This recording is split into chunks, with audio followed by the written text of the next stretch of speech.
Hello दोस्तों, कैसे हैं आप सब लोग। मैं आपका दोस्त जफ़ीर अहमद फिर से लेकर आया हूँ एक बहुत ही भयानक क्राइम स्टोरी, जिसको सुनकर आपका दिमाग और आप खुद हैरत में पड़ जाएंगे कि एक इंसान जो किसी को इतनी टूट कर इतनी शिद्दत से चाहता हो, और वो इंसान के दिमाग में इतनी गंदी इतनी घिनौनी साजिश चल रही हो कि एक आम इंसान तो उसे सोच भी नहीं सकता। तो शुरू करते हैं ये आज की स्टोरी। उससे पहले एक दरख्वास्त है मेरी आपसे। ये मेरा यूट्यूब चैनल है और आप इसे सब्सक्राइब कर लें, स्टोरी देखें मेरी, और मुझे अपनी राय दें कमेंट्स में। कहाँ कमी है, क्या आपको ठीक लगता है, क्या आपको गलत लगता है, ताकि मैं आपकी मर्ज़ी के हिसाब से इसको और बेहतर कर सकूं। शुक्रिया। तो शुरू करते हैं आज की स्टोरी। 2018 की बात है और जयपुर की बात है, जहाँ के नितेंद्र वाल्मीकि एक लड़का था। वो एक कोचिंग सेंटर में तैयारी कर रहा था, होता है टीचर की, आईएएस पीसीएस। तो वो तैयारी कर रहा था, वहाँ पे कोचिंग की क्लास ले रहा था और एग्ज़ाम के लिए तैयारी कर रहा था, कोचिंग से पढ़ रहा था। तो वहीं पे उसी कोचिंग में एक ममता मीणा नाम की लड़की भी तैयारी कर रही थी। अब जब एक जगह पे रहते हैं, एक लड़का एक लड़की, कोई भी है एग्जाम्पल, सहपाठी रहते हैं, तो कॉमन बात है, बातचीत होती है। उनमें भी बातचीत हुई, फिर बात थोड़ी ज़्यादा होने लगी। ज़्यादा होते होते फिर इतना हुआ कि फिर दोनों एक दूसरे के साथ में घूमने लगे, फिल्म देखना और एक दूसरे के साथ में घूमना, इधर उधर जाना, वो सब चलने लगा। फिर वो एक दो बार ममता मीणा उसके वहाँ कमरे पे भी गई जहाँ वो रहता था, नितेंद्र के।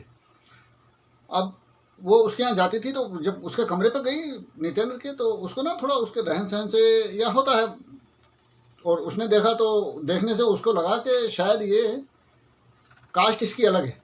उसको शक हुआ उस पर। तो उसने उससे कहा, तुम्हारा सरनेम क्या है, कास्ट क्या है तुम्हारी ठीक से। तो जब उसने उससे पूछा तो वो नितेंद्र जो है टालमटोल कर गया, उसने बताया नहीं सही से। लेकिन उसको जब किसी इंसान को शक हो जाता है तो फिर शक का इलाज नहीं है कोई, जब तक उसको पूरे तरीके से वो सेटिफाई नहीं हो जाएगा ना अपनी आँख से देख के, तब तक वो मानेगा नहीं, वो उस चीज़ के पीछे ही रहेगा वो। अब एक दिन वो ऐसे ही चलता रहा, दोनों में बातचीत रही और वो ऐसे ही चलता रहा। चलते चलते फिर वो उनके जो कोचिंग में थे वो टेस्ट होने लगे, एग्ज़ाम होने लगे। तो वो एग्ज़ाम के चक्कर में उसने आईडी अपना कार्ड निकाला एक दिन, नितेंद्र ने जब निकाला तो उसने बातों बातों में उससे ले लिया, ममता मीणा ने। जब ले लिया तो आईडी कार्ड जब देखने के लिए उसने किया ऊपर, तो उसने फट से एकदम से जल्दी से उससे उसके हाथ में से वो आईडी छीन ली अपनी। तब ममता ने कहा कि क्या बात है, मैं तुमसे कहती हूँ कि तुम मुझे आईडी दिखा दो, दिखाते नहीं हो, आज ये था तो तुमने छीन लिया, ये क्या तरीका है। तो फिर वो बोली कि ऐसा है, अब आप मुझे जेन्युइन आपका जो पूरा सरनेम है और कोई गवर्नमेंट पेपर, सही वाला सरकारी पेपर, और मुझे दिखाओ, तब मुझे यकीन आएगा और तभी हम दोनों के बीच भरोसा ज़्यादा कायम हो सकेगा। अब नितेंद्र जो था, ये ममता मीणा अलग कास्ट की थी, नितेंद्र वाल्मीकि कास्ट का था। तो वो उससे मोहब्बत बहुत करता था, बहुत प्यार करता था। तो उसे इस बात का डर था कि कहीं इसे अगर कास्ट का पता चल गया तो कहीं ये मुझे छोड़ के चली ना जाए। तो उसने कहा कि ठीक है, अच्छा। फिर उस टाइम तो उससे कह दिया कि ऐसा है, अब मैं जब घर जाऊंगा तब मैं वहाँ से आपके लिए वो पेपर ले आऊँगा, उसको आप देख लेना सही तरीके से, तो फिर मुतमईन हो जाना। तो बोले ठीक है। अब वो ऐसे चलता रहा, इतने में फिर वो एग्ज़ाम हो गए। एग्ज़ाम होने के बाद फिर वो चला गया, घर गया। जब घर गया तो ममता के तो दिमाग में था, शक उसको हो गया था। तो जब जिस चीज़ का शक हो जाता है किसी को, तो वो इंसान उस चीज़ के ज़्यादा पीछे रहता है। अब वो जब वो शक हो गया, वो चला गया घर। उसने तफ्तीश जब करी अपने हिसाब से, जब मालूमात शुरू करी, और तो उसे पता चला कि वो वाल्मीकि है। अब वो आ गया, जब वो आया वहाँ से, घर से, गाँव से, तो पेपर उसने तब भी वो लेके नहीं आया। और वो बोली कि अच्छा वो कहाँ है तुम्हारा, वो तो बोली कि वो उसने फिर भी टाल मटोल कर दिया। जब टाल मटोल कर दिया तो उसने फिर उससे क्लियर कहा, वो बोली कि तुम्हारी कास्ट है, तुम वाल्मीकि हो और मैं मीणा हूँ, तो ये तुमने मुझसे क्यों छुपाया। बहुत दोनों में झगड़ा हुआ। होने के बाद फिर वो काफ़ी देर हुज्जतबाजी होने के बाद फिर वो ममता चली गई वहाँ से। जाने के बाद उसने क्या किया, फिर वो तब तक एग्ज़ाम तो हो गए थे, रिजल्ट भी आने वाला था, आ जाता। अब वो चली गई। जाने के बाद उसने क्या किया, फिर ये इसने फ़ोन ऑन किया उसको, उसने उठाया नहीं। उसने, ममता मीणा ने, फिर अपना फ़ोन भी एक बस में छोड़ दिया, सोशल मीडिया पे उसको ब्लॉक कर दिया, नंबर ब्लॉक कर दिया उसका, अपना फ़ोन भी एक बस में डाल के छोड़ दिया। बिल्कुल ताल्लुकात उससे ख़त्म कर लिए उसने। जब ख़त्म कर लिए तो 2018 से वो 20 आ गया, 2 साल का अरसा गुजर गया। इस बीच में ममता भी अपने उसकी नौकरी लग गई, वो नौकरी करने लगी। नितेंद्र का भी वो भी आगे बढ़ गया, वो अपनी लाइफ में आगे चलने लगा सही ठीक। उसकी भी सगाई हो गई, दोनों में सही, दोनों की लाइफ ठीक जा रही थी सेट अपनी जगह पे। वो अपनी जॉब कर रही थी, सरकारी टीचर लग गई थी उसकी नौकरी, मीणा की, ममता मीणा की, सॉरी ममता मीणा जिस स्कूल में टीचिंग का काम करती थी उसी स्कूल में एक जयराम नाम का भी टीचर था। तो अब एक जगह पे हैं, कॉलेज हैं तो बात करते हैं। अब वो एक जगह थे तो बैठना उठना खाना पीना साथ में जब हुआ तो वो ममता मीणा को फिर वो अच्छा लगने लगा। ममता मीणा को दोबारा से फिर उससे प्यार हुआ दूसरे नंबर पे। अब जब उससे प्यार होता है उसको तो बात फिर वही, वो उसके साथ में जाना घूमना फिरना सब बात साथ में करने लगे, खाना पीना रहना उठना बैठना। अब एक दिन क्या हुआ कि वो बोला कि ऐसा है, तुम भी उसी कास्ट के हो, मैं भी उसी कास्ट का हूँ, ऐसा करते हैं हम दोनों शादी कर लेते हैं। तो वो बोली ठीक है ऐसा करते हैं, शादी कर लेते हैं, घर वालों से कह के रिश्ता भेजते हैं और शादी कर लेते हैं। बोला ठीक है। तो वो बोली लेकिन एक अड़चन है। तो बोला क्या अड़चन है? तो वो बोली कि तुमसे पहले मेरा एक बॉयफ्रेंड था, उसके पास मेरी कुछ तस्वीरें और मेरी कुछ वीडियो हैं। तो जब तक वो वीडियो हैं, अगर जब हम दोनों की शादी हो जाएगी तो बाद में अगर उसने ब्लैकमेल किया या कोई बात हुई तो हमारी पूरी रिश्तेदारी में बहुत थूथू होगी और बहुत बदनामी हो जाएगी, बहुत गलत हो जाएगा। अब वो जयराम उससे बोला कि वो चलो अच्छा सही है, फिर उसका नंबर या उससे तलाश करो, फिर उससे बात करते हैं और उससे कह देंगे, समझा देंगे, वो जो भी चीज़ है वो हम उससे ले लेंगे। तो वो बोली कि नहीं वो नहीं देगा ऐसे, और तुम ऐसा करो, एक काम करते हैं, मैं उससे बुलाती हूँ और उसे मार देते हैं। तो ये सुन के वो जयराम तो बहुत परेशान हो गया, बोले ये क्या कह रही हो तुम, इतनी सी बात के लिए उससे हम बात करेंगे, उससे ले लेंगे और डिलीट करवा देंगे, तो इसमें मारने की बात कहाँ से आ गई? वो बोली नहीं वो उसको मारना ही पड़ेगा, वो नहीं देगा ऐसे। काफ़ी उज्जत के बाद जब वो जयराम नहीं माना तो वो बोली कि ऐसा है, तुम मेरा साथ दोगे और तुम्हें देना पड़ेगा, और अगर मेरा साथ तुम नहीं देते हो तो मैं तुम्हें अपने रेप के केस में जाके रेप केस की FIR करवा के तुम्हें अंदर करवा दूंगी। जयराम डर गया। डरने के बाद उसने सोचा कि यार अगर ये ऐसा करती है, मेरे खिलाफ रिपोर्ट कर देती है, तब तो मैं ज़िंदगी मेरी चली जाएगी पूरी ऐसी, और अगर इसके साथ मैं शामिल हो जाता हूँ तो उसे मारने के बाद हमारी लाइफ आराम से कटेगी, किसी को पता नहीं चलेगा और कोई दिक्कत भी नहीं रहेगी फिर। तो उसने मजबूरी में हाँ कर दी। जब उसने हाँ कर दी तो उसने कहा ठीक है। ये सारा प्लान तय करके ममता जोधपुर रेलवे स्टेशन, उससे पहले उसने उसको फ़ोन किया, नितेंद्र को फ़ोन करके उससे बात की कि मैं तुमसे बात करना चाहती थी और ऐसा वैसा, ये वो बहुत प्यार मोहब्बत की बातें की उससे, और मैं तुमसे मिलना चाहती हूँ। तो उसने कहा कहाँ मिलें? तो उसने कहा कि जोधपुर स्टेशन पे मिल लेते हैं। उसने कहा ठीक है, वहाँ से साथ में चल देंगे। तो बोले ठीक है। अब ये अलग और वो अलग, दोनों अलग अलग जगह से जोधपुर रेलवे स्टेशन पहुँचते हैं, वहाँ दोनों मिलते हैं। ठीक, मिलने के बाद जोधपुर से एक है अरवलिया चौराया, वो बिल्कुल हटके है थोड़ा सा। वहाँ चौराहे पे क्या है कि कोई CCTV या कोई वो नहीं है। अब उसने कहा कि ऐसा यहाँ मिल लेते हैं। वहाँ से वहाँ पहुँचे और वहाँ पे मिलने के बाद वो उसे एक स्लीपर बस में बिठा के फिर वो डेचू पहुँच जाते हैं स्लीपर बस में। लेकिन जब वो स्लीपर बस में बैठे तब उसने तो सारा कुछ सोच रखा था ममता ने। अगर मैं तो कहता हूँ कोई एक अगर लड़का भी होता तो इतने तरीके से, इतनी गहरी साजिश और सोच समझ के हर एक कदम बड़े हिसाब से उसने रखा, तो लड़का भी बहुत सोच समझ के करता तो वो ही चूक कर देता। लेकिन इस लड़की ने इतने फूंक फूंक के कदम रखे कि आखिर तक इसके पास तक पहुँचते पहुँचते पुलिस भी परेशान हो गई। अब जब ये पहुँची उसको लेके और ये बस में बैठ गई, स्लीपर कोच में बैठने के बाद इसने बातें की उससे, और उस टाइम की बातें कर करके जब कहा तो वो तो भाई पुरानी उसकी मोहब्बत थी नितेंद्र की। उसे जब वो उसके सामने बैठी और बात करने लगी तो वो तो सब भूल गया। उसने धीरे से उसका फ़ोन निकाला, निकालने के बाद उसे स्विच ऑफ करके और वहीं पे सीट के अंदर या नीचे घुसेड़ के बस में कर दिया वो। और जब उतरने का टाइम हुआ तो उससे और ज़्यादा मोहब्बत से उसे लिपट के, जैसे भी हो, मतलब और ज़्यादा दिखावटी प्यार दिखा के और उसे बस से उतार के नीचे ले आई वो डेचू। और लाने के बाद फिर वो लेके पहुंची उसे जयराम के घर, जो उसका नया आशिक था और जिसके साथ उसने पूरी प्लानिंग की थी। जब उसके घर गई तो इन लोगों ने पहले प्लान कर रखा था, वो घर के बाहर इधर उधर टहल रहा था, तो ये घर के उसे घर लेके चली गई, उसे बोले कि मेरे दोस्त का घर है, और ले जाने के बाद उसे घर पे अंदर जाके और बोली आप बैठो, तो उसे पानी वानी दिया। पानी देने के बाद बोली तुम थके हुए हो, चलो कुछ खा लो। कुछ खाने के लिए दिया, तो उसमें पहले तो उसने नींद की गोलियाँ मिलाई। जब उसने नितेंद्र ने उसके कुछ नाश्ता वाश्ते के साथ कुछ खाया, तो उसे उसका असर हो गया। जब हो गया तो वो जाहिर सी बात है कि वो फिर नींद टाइप में बेहोशी हो गई उसे। जब बेहोशी हो गई तो फिर इसने उसे जहर दिया, नींद की गोली दी पहले, फिर जहर दिया। जहर देने के बाद फिर इसने उसे चेक किया। जब चेक किया, इसे यकीन हो गया, उसके बावजूद भी इसने अपनी दिल की तसल्ली के लिए उसका गला दबाया। गला दबाने के बाद फिर तब तक जयराम भी आ गया था। वो घर के बाहर टहल रहा था, वो तब तक घर में आ गया था। और ये यहाँ पे अक्सर आती रहती थी इसके घर, जयराम के, तो इसलिए पड़ोस के लोगों को, इधर उधर के लोगों को भी पता था। लेकिन उस दिन जब ये घर में घुसी तो ना तो ये निकली और ना नितेंद्र निकला, और जयराम बाहर घूम रहा था। जब वो घुस के आ गया तो फिर वो भी नहीं निकला। ये इसमें होता रहा। होने के बाद फिर ये जब वो इसने तसल्ली कर ली बिल्कुल, तो फिर इसने कहा कि अब इसका क्या करें, ये तो अब मर गया, इसकी लाश का आप कैसे क्या करें। तो फिर वो बोला कि हाँ इसका क्या करें आप। इसने घर में से पहले इंतजाम कर रखा हो था। इसने एक हथियार लिया गनासा टाइप में कुछ, और लेके उसके टुकड़े करना शुरू कर दिए इसने।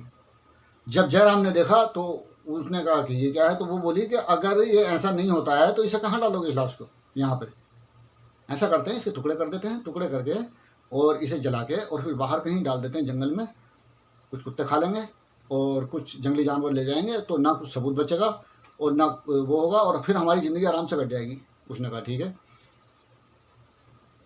इसने टुकड़े किए उसके, जिस आदमी ने इसे इतना चाहा, इसने एक एक पहले उसे कितनी साजिश करके उसको मारा। मारने के भी 3 उसने चैप्टर किए, मतलब 3 हिस्सों में उसे मारा। पहले नींद की गोली दी, फिर उसे जहर दिया और फिर उसका गला दबाया। उसके बाद भी फिर इसने इसकी लाश के टुकड़े किए, टुकड़े करके और फिर उन टुकड़ों को जलाया, क्योंकि दिमाग में इतनी गंदगी थी उसके। उसने सोचा कि अगर हम इसको आग में थोड़ा वो जला देते हैं तो इसको जानवर जल्दी पकड़ेंगे। आदमी कई बार ऐसा होता है, कई लोग ऐसे होते हैं, मेरे साथ भी ऐसी है कि अगर किसी को सोशल मीडिया पे अगर देख लेता हूँ कि एक सार को मार रहा है लगातार उसको, तो मुझसे नहीं देखा जाता। लेकिन एक लड़की हो गया, उसका कैसा दिल था कि वो उसको 3-4 हिस्सों में उसे मारा, उसके बाद उसके टुकड़े किए, फिर उसे जलाया। जलाने के बाद फिर बोरे में भर के और ढेंचू के बाहर एक है पुल, वहाँ पुल के नीचे इन्होंने उसे बोरा खोल के नीचे को डाल दिया। तो वो टुकड़े थे वो तो वहाँ गिर गए। ये आने के बाद फिर ये अपने चली गई, ये अपने काम पे चली गई और वो अपने लग गया वहाँ पे। अब उधर नितेंद्र के घर पे 3-4 दिन हो गए, नितेंद्र घर नहीं पहुँचा। जब नहीं पहुँचा तो माँ बाप ने, उसकी सगाई हो चुकी थी और शादी भी जल्द होने वाली थी। जब नितेंद्र नहीं पहुँचा तो उसके माँ बाप ने तलाश शुरू कर दी। तलाश शुरू कर दी तो थाने में गए, उसकी नितेंद्र की लाश के टुकड़े तो कर लिए। टुकड़े करके फिर सोचा कि अब क्या किया है। फिर उन्होंने उसको एक बोरे टाइप में भरा, और फिर बोरे टाइप में भरने के बाद फिर ये ढेंचू से बाहर गए और वहाँ जाके एक पुल के नीचे उस बोरे में से वो टुकड़े इन्होंने फेंक दिए।